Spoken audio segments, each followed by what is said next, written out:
అందరికీ నమస్కారం. ఎందుకు పాకిస్తాన్ సింధు ప్రాంతం వాళ్ళు వేరు అవ్వాలనుకుంటున్నారు? వీళ్ళు కూడా పాకిస్తాన్లో ఒక భాగమే కదా? కాదా? ఇప్పుడు చూద్దాం. సింధు ప్రావిన్స్ ఒకప్పటి భారతదేశ, ప్రస్తుత పాకిస్తాన్లో గల గగ్గర్ హక్రా సింధు నదుల పరివాహక ప్రాంతంలో ఉంది. సింధు ప్రదేశం ఆ ప్రాంతంలో ఒకప్పటి వెలసిల్లిన అతి ప్రాచీన నాగరికత.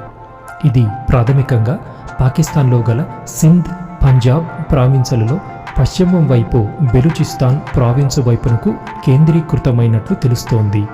సాంకేతికంగా బాగా అభివృద్ధి చెందిన పట్టణపు నాగరికత ఈ ప్రాంతంలో వెలిసినట్టుగా స్పష్టమైన చారిత్రక ఆధారాలు ఇక్కడ త్రవ్వకాలలో దొరికాయి.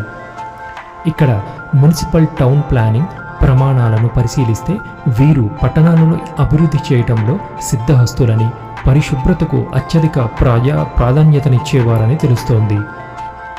ఈ కాలంలో జీవించిన ప్రజల పొడవు, ద్రవ్యరాశి, కాలాలను మొదలైన రాసులను చాలా వరకు ఖచ్చితంగా కొలవగలిగినట్టు ఆధారాలు ఉన్నాయి. ఎంతో పురాతన సంస్కృతి కలిగిన ఈ సింధ్ పరివాహక ప్రాంతం మరెందుకు పాకిస్తాన్ నుండి విడిపోవాలనుకుంటుంది? అఖండ భారతదేశం మత ప్రాతిపదికన భారత్, పాకిస్తాన్ అనే దేశాలుగా విభజించబడ్డాయి. అయితే అప్పటి వరకు పాకిస్తాన్లో ఉన్న భారతీయులు, హిందువులు కొంతమంది భారతదేశానికి తరలివచ్చారు. కొంతమంది మాత్రం ఆ దేశంలోనే ఉండిపోయారు. అయితే అక్కడ పరిస్థితుల్లో మార్పులతో మైనరీలు అయిన హిందువుల జనాభా భారీ సంఖ్యలో తగ్గిపోయారు. అయినా సింధ్ ప్రావిన్స్లో ఇప్పటికీ భారీ సంఖ్యలో హిందువులు నివసిస్తున్నారు. ఉమర్కోట్, తార్పార్కర్ వంటి జిల్లాలు హిందువులు అత్యధికంగా ఉన్న ప్రాంతాలు.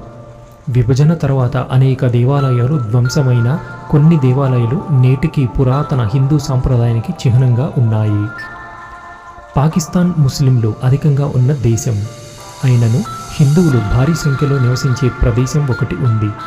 ఈ ప్రదేశం పాకిస్తాన్లోని సింధ్ ప్రావిన్స్లో ఉంది. ఇక్కడ ముస్లింల కంటే హిందువులు ఎక్కువగా నివసిస్తున్నారు. విభజనకు ముందు ముస్లింలతో పాటు చాలామంది హిందువులు కూడా పాకిస్తాన్లో నివసించేవారు. ఈ కారణంగా అక్కడ హిందూ దేవాలయాలు నిర్మించబడ్డాయి. అయితే కాలక్రమేణా ఆ ఆలయాలు నాశనమయ్యాయి. ఇప్పుడు ఇక్కడ కొన్ని ఆలయాలు మాత్రమే మిగిలి ఉన్నాయి. పాకిస్తాన్లో ఎక్కువ మంది హిందువులు ఎక్కడ నివసిస్తున్నారంటే, ఒక నివేదిక ప్రకారం పాకిస్తాన్లో మొత్తం హిందువుల సంఖ్య దాదాపు 39 లక్షలు. పాకిస్తాన్లోని సింధు ప్రావిన్స్ అత్యధిక హిందూ జనాభాని కలిగి ఉంటుంది. అక్కడ దాదాపు 190 మంది హిందువులు నివసిస్తున్నారు. సింధ్లోని ఉమర్కోట్, తార్కారస్, మీర్పుర్నాస్, సంగర్ జిల్లాలను హిందూ మెజారిటీ ప్రాంతాలు, పాకిస్తాన్లోని హిందూ ప్రదేశ్గా అని పిలుస్తారు. పాకిస్తాన్ సింధు ప్రావిన్స్లోని ముఖ్యమైన దేవాలయాలు. పాకిస్తాన్లోని సింధు ప్రావిన్స్లోని తార్పారస్ జిల్లాలోని ఇస్లాంకోట్ నగరంలో ఒక సాధువు ఆశ్రమం ఉంది. ఇది పాకిస్తాన్ హిందూ సమాజంలో అత్యంత పూజ్యనీయులైన దేవాలయాలలో ఒకటి. ఇది జిల్లా రాజధాని మితి నుంచి 45 కిలోమీటర్ల దూరంలో ఉంటుంది. ఈ ఆశ్రమం దేవాలయాలు, విశ్రాంతి స్థలాలతో సహా 10 ఎకరాలలో విస్తీర్ణంలో విస్తరించి ఉంటుంది. దీనిని హిందూ సాధువు నేను రామ్ నిర్మించాడని చెబుతారు. ఇక్కడ రోజువారీ ప్రార్థనలతో పాటు అవసరమైన వారికి ఆహారం కూడా అందించబడుతుంది. సంత్ నేను రామ్ ఆశ్రమంలో ఒక వంటగదిని నిర్మించారు. అక్కడ కులం, మతంతో సంబంధం లేకుండా అందరికీ ఆహారం వడ్డించేవారు. ఆశ్రమానికి వచ్చే ప్రజలకు ఆహారం ఏర్పాటు చేయడానికి వారు ఇంటింటికి వెళ్ళి ఆహార ధాన్యాలు సేకరించేవారు. ఈ సాంప్రదాయం నేటికీ కొనసాగుతోంది. నేటికి ఆశ్రమానికి వచ్చే చాలామంది భక్తులు వంట చేయడానికి తమతో పాటు ఆహార పదార్థాలను తీసుకొని వెళ్తారు. మరి పాకిస్తాన్లో ఉన్నటువంటి హిందువుల పరిస్థితి ఎలా ఉందంటే, పాకిస్తాన్లో ఉన్న హిందూ సమాజానికి రోజురోజుకి ఇబ్బందులు పెరిగిపోతున్నాయి. దక్షిణ సింధ్ ప్రావిన్స్లో నివసిస్తున్న హిందూ సమాజానికి చెందిన ప్రజలు భయం నీడలో జీవించవలసి వస్తోంది. అక్కడి హిందూ సమాజానికి చెందిన వారిని బెదిరిస్తున్నారు. అక్కడ ఎటువంటి గొడవలు, అల్లర్లు జరిగినా అది హిందూ ప్రజలపై ప్రభావం పడుతోంది.